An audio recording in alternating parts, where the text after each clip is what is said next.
We're going to continue the MCQs of IMAT from past papers. These MCQs are most likely to come in the upcoming papers of IMAT as well. So let's start without any further ado. We have question 1 according to this video series. ये 2020 में आया हुआ past papers question है. Which of the following statements about meiosis is correct? Meiosis के हवाले से we need to select a statement which is right, which is correct. So it results in diploid gametes, यानी कि जब meiosis होता है so we get 4 gametes, ठीक है. और सब के सब कैसे होते हैं, हैप्लॉइड होता है. तो पेरेंट सेल, जैसे अगर मैं meiosis किसके लिए होता है, गैमेट फॉर्मेशन के लिए होता है. फॉर एग्जांपल ये हमारे पास स्पर्मेटोसाइट है which is the parent cell of sperm, या फिर स्पर्मेटिड, एक ही बात है. तो अब जब ये इसमें meiosis होगा तो यहाँ पे हमारे पास 4 स्पर्मेटिड्स बनेंगे, ठीक है. ये 2n यानी कि डिप्लॉइड है और ये चारों गैमेट्स कैसे होंगे, हैप्लॉइड होंगे, ठीक है. अब ये पहले स्पर्मेटिड बनेगा यानी कि अनमेच्योर स्पर्म पे इसकी मैच्योरेशन होगी एंड देन स्पर्म फॉर्मेशन होती है, ठीक है. इसी तरीके से आपके पास oocyte होता है, उससे ओवम बनता है.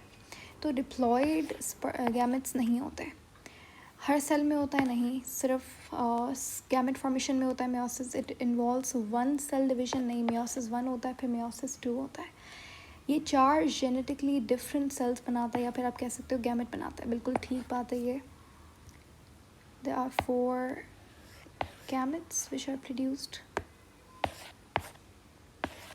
and they are genetically different, एक दूसरे से मुख्तलिफ होते हैं सब गैमेट्स, ठीक है. क्रॉसिंग ओवर होती है, तो ये स्टेटमेंट भी गलत है. Question 2, which base is found only in RNA? कौन सी ऐसी बेस है जो सिर्फ RNA में मिलती है, वो यूरासिल है. DNA में यूरासिल की जगह पे थायमीन बेस होती है. विच of the statement, which of the following processes require active transport? Active transport के लिए ATP रिक्वायर्ड होता है.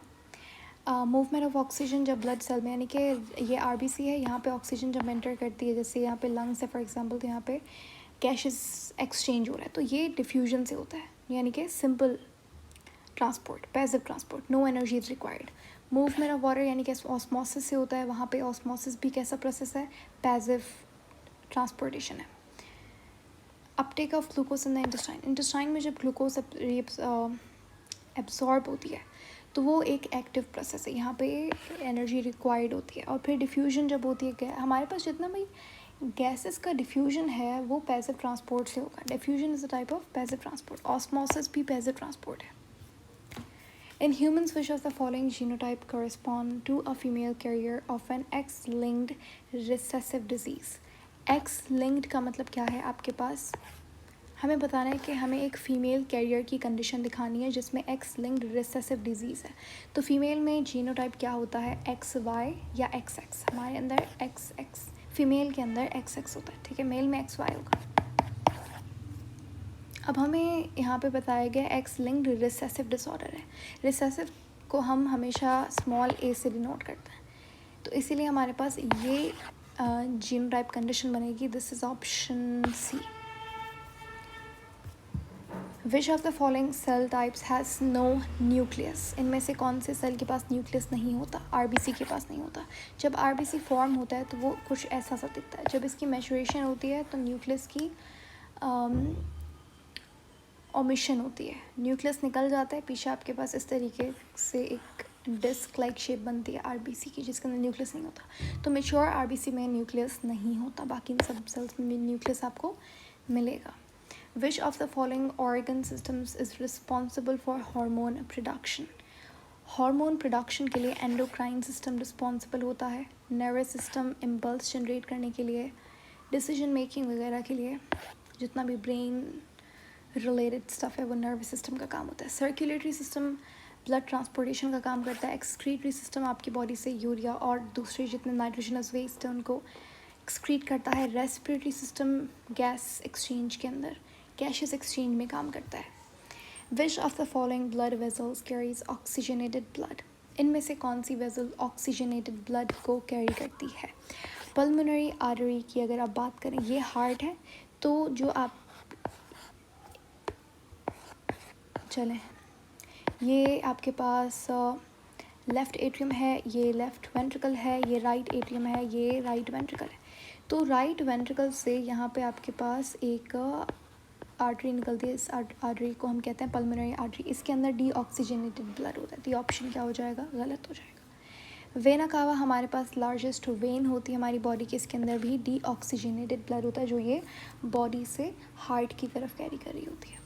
पल्मोनरी वेन लंग्स से ब्लड लाती है, दोबारा से ऑक्सीजनेटेड ब्लड लाती है। कहाँ पे? लेफ़्ट एट्रियम में। तो ये सही जवाब है, ठीक है। राइट एट्रियम यानी कि यहाँ पे डीऑक्सीजनेटेड ब्लड आता है। हेपेटिक वेन यानी कि लिवर से जो वेन निकलती है उसमें भी डीऑक्सीजनेटेड ब्लड होगा। Which of the following structures is shared by both plant and animal cell? Chloroplast सिर्फ प्लांट में होता है, सेल वॉल प्लांट में होती है, माइटोकॉन्ड्रिया दोनों में होता है। लार्ज सेंट्रल वैक्यूल एनिमल्स में नहीं होता, एनिमल्स में स्मॉल वैक्यूल्स होते हैं। प्लाज्मोडेस्माटा क्या होता है? जैसे ये दो सेल्स हैं, इनके दरमियान में जो आपको यहाँ पे सेल वॉल के दरमियान में जो कनेक्शंस मिलेंगे उसे प्लाज्मोडेस्माटा कहता है। ये रिस्पॉन्सिबल होते हैं सेल टू सेल कनेक्शन के लिए, ट्रांसपोर्टेशन के लिए, ठीक है। विच of the following is not a function of the liver? इनमें से लिवर का फंक्शन नहीं होता। Production of boil, not boil but bile. Bile produce कौन करता है? लिवर। ये जाके स्टोर कहाँ होता है? गॉल ब्लैडर में। डिटॉक्सिफिकेशन भी लिवर का काम होता है, जैसे अल्कोहल को ब्रेक डाउन करना, डिटॉक्सिफाई करना ब्लड को, तो ये लिवर का काम है। ग्लाइकोजन की स्टोरेज करना भी लिवर का। ग्लाइकोजन ग्लूकोज जो है वो स्टोर होता है लिवर में, मसल्स में, in the form of glycogen, ठीक है। यूरिया प्रोडक्शन करवाना भी लिवर का काम होता है, क्योंकि यूरिया कैसे प्रोड्यूस होता है? जब बेसिकली जब प्रोटीन को हम तोड़ते हैं, अमाइनो एसिड जब हमारे पास होता है, तो अमाइनो एसिड में जब हम अमाइन ग्रुप को निकालते हैं, पीछे आपके पास जो ग्रुप है यानी कि कार्बोक्सिलिक ग्रुप होता है, यहाँ पे R ग्रुप है, यहाँ पे H, ये हिस्सा अमाइनो एसिड का जाता है ग्लूकोज बनाने के लिए, और ये जो अमाइन ग्रुप हमने निकाला है NH2, ये जाता है ये कन्वर्ट हो जाता है, ये एक साइकिल में जाता है जिसको यूरिया साइकिल कहते हैं। इस साइकिल को हम ऑर्निथीन साइकिल भी कहते हैं। फिर इससे हमारे पास यूरिया प्रोड्यूस होता है, ठीक है। इंसुलिन प्रोड्यूस करना पेनक्रियास का काम है, लिवर का काम नहीं है। What happens during S phase of the cell cycle? ये क्वेश्चन बहुत बार रिपीट हुआ है, टोल के पेपर में भी ये सवाल आ चुका है। तो S phase of cell cycle, cell cycle में मैंने पहले भी बताया हुआ है, आपके पास इंटरफेस होता है और M फेस है। इंटरफेस में आपके पास G1 face, S face, G2 face, ये 3 स्टेप्स हैं, और M फेस में आपके पास माइटोसिस या मियोसिस होता है। S फेस में DNA रेप्लिकेशन होती है। तो ऑप्शन ए सही है। चलें, यहाँ तक हमारा कंप्लीट हो गया बायो सेक्शन, एंड होपफुली हम केमिस्ट्री स्टार्ट करेंगे इस वीडियो के बाद, या hopefully. So thank you for watching if you are probably at the end of this video, and I'll see you super soon in the next video. Until then, take care. Thank you.